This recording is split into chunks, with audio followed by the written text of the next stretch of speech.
story. Eco-protesters have continued to cause disruption to various parts of the capital in the last few days alone. Blockades have been formed around Whitehall and Tower Bridge. I think they closed Tower Bridge, didn't they, a little earlier because of that. They've also descended upon the Navigator oil terminal in Essex, of course, one of the busiest in Britain. At the heart of this is the group known as Just Stop Oil, a subdivision of the equally popular Extinction Rebellion. So what are they complaining about? Their message seems clear enough, but in order to stop oil, they seem to want to cause more congestion and disruption. Maybe that's part of it. Let's speak on this point with Claudia Penna Rojas, who's a spokesperson for Just Stop Oil. Claudia, good afternoon to you. Hi, Ian. Thanks for talking to me. It's a pleasure. Nice to have you with us. Obviously, you know all the usual questions. Why are you blocking roads? You know, I've got to get my kid to school, blah, blah, blah. So all of that is old stuff. We know about that. But what chance do you have, however, the big headline, of stopping oil? So I just want to clarify our demand. Obviously, our title's Just Stop Oil, but what we are asking is for no new fossil fuel developments. We understand that this has to be a transition, but we are in an emergency and it needs to happen now. We need radical change now. Why is nobody, and I ask this as a genuine question, why is there not, as far as I can see, and maybe you can correct me on this, I can't find a world leader anywhere, even St. Jacinda down there in New Zealand, who's largely popular with environmentalists. I can't find anyone who's echoing your sentiments on this. Why is that? I think there are plenty of people echoing our sentiment. You know, when you have people like Professor Sir David King, who used to be the chief scientific advisor for the UK government, telling us that what we do in the next 2 to 3 years is going to determine the future of humanity. When you have the International Energy Agency saying we can have no new fossil fuel developments if we're serious about tackling this crisis. And when you have people like the UN Secretary General saying that delay equals death, you know, these aren't radical people. How much more do we need to hear? But we're not hearing. There's no one world leader that I can see who has taken up the mantle and said, OK, I'm listening to the XR guys. I'm listening to the Just Stop Oil people. This makes a ton of sense. There's various people. You've just quoted some of them. There are actually many more, of course, who are saying this. Why is there not a leader anywhere on planet Earth that agrees with you? Well, I think you're right in saying that leaders aren't, you know, they're not taking this on, and they need to be. And that's why we're doing what we're doing, because as normal people, we need change. It is our futures that are on the line. And if governments aren't acting, then it's our responsibility. We're talking about death here, Claudia, aren't we? We are talking about You're saying emergency. And yet, if that was the case, we know what world leaders did when COVID was around, when a pandemic came around. They acted and they went, this is really serious, better lock stuff down. It's a totally inadequate response. We saw, you know, rich countries hoarding vaccines, not helping out developing nations that need that help. And well, that may be the case, but my point is they sprang into action in terms of locking down half the Western world. Corrupt. We've seen Priti Patel get £100,000 donation from someone who is incredibly closely linked to oil development. You know, they are... Well, that's not illegal. No, but I'm saying it's corrupt. Well, it's corrupt in your mind because of what you stand for. But my point is that governments are capable of taking unprecedented decisions. IPCC report? Have you read the latest IPCC report? Go on, tell me more. Well, it just highlights how serious and drastic the situation is. And it also gives us plenty But they must have read that as well. So all I'm saying... Why are they not acting? Well, that's my point. Maybe they're not acting because they have... following the advice of chief scientists. So no one on the planet, despite the fact we know that governments can, if they have to, take uncomfortable decisions... Why are they not doing that? That might suggest that they've also read that report and claimed to a different conclusion, and maybe it's bad, but things need to be done. But not as bad as you're saying.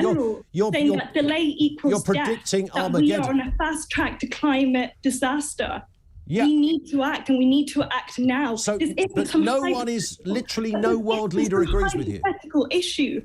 People are suffering right now. People in the global south who are experiencing the brunt of it, okay? My family, they're from Latin America. And in Chile, we've experienced drought for over a decade now as a result of the climate crisis. And we've seen lakes that used to be the size of Central Park in New York, which are barely nothing now. I get that. We have seen displays. So why are we not acting? Listen, well, I'm almost concurring with you in a curious way, but that it might be that all of those world leaders and all of their advisors who deal with this day in, day out have looked at it and said, do you know what, there's things we need to do. Some things change naturally. We can look at not at this scale. Extreme weather conditions have happened time and time again. Not like this. We used to.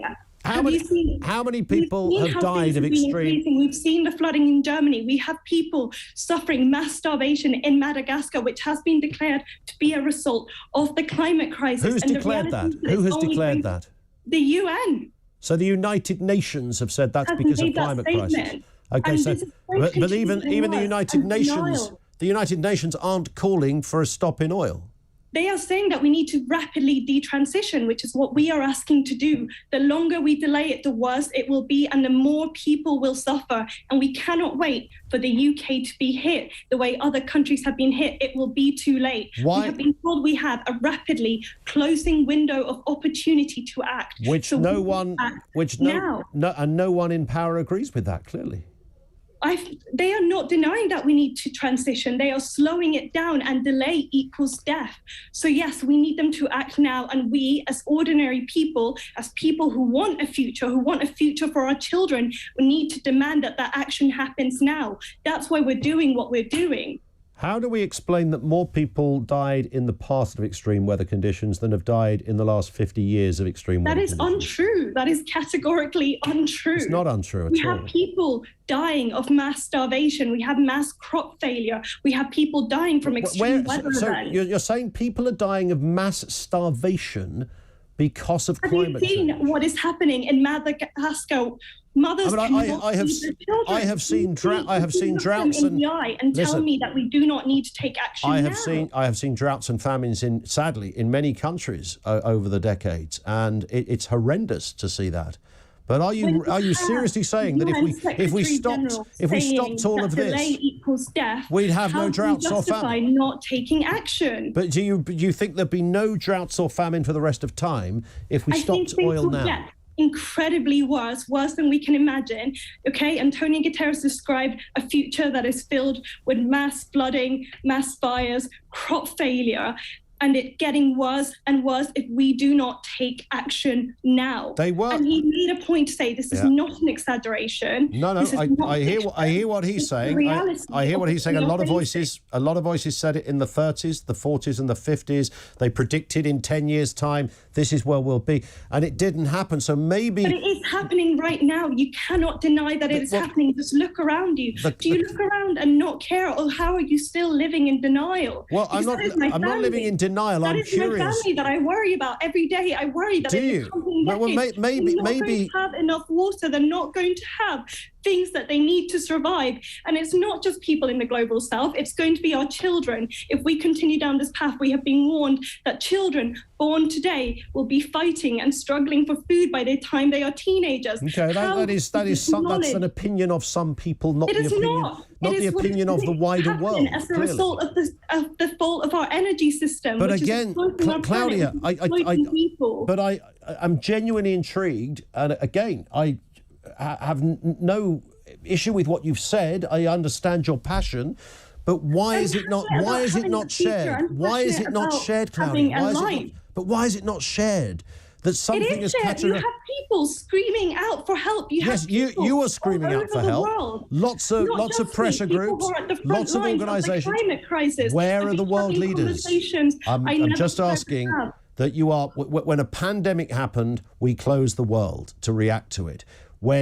But we need an emergency response now.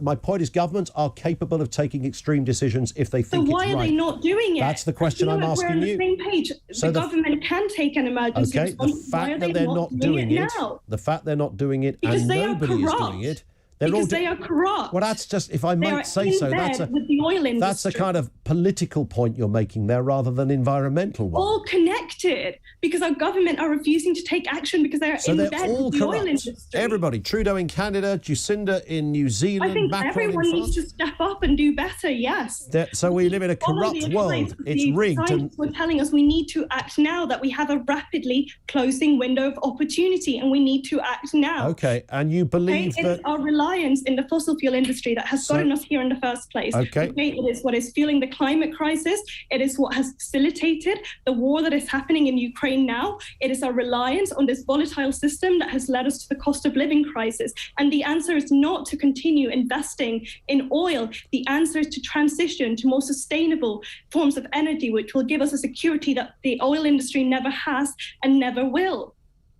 On that point, Claudia, thank you for your time. It's passionate stuff. I certainly don't want to see you upset, but I promise you, I am genuinely intrigued by the question as to why none of the policies, as marked out by our guest there, have been taken up to the level that she claims are required by any government on planet Earth. That was Claudia Penna Rojas, who's a spokesperson for Just Stop Oil. We are expecting, of course, a press conference shortly. Boris Johnson and Chancellor Scholz are to give that. Let's speak with Eleanor Langford, political reporter at Politics Home.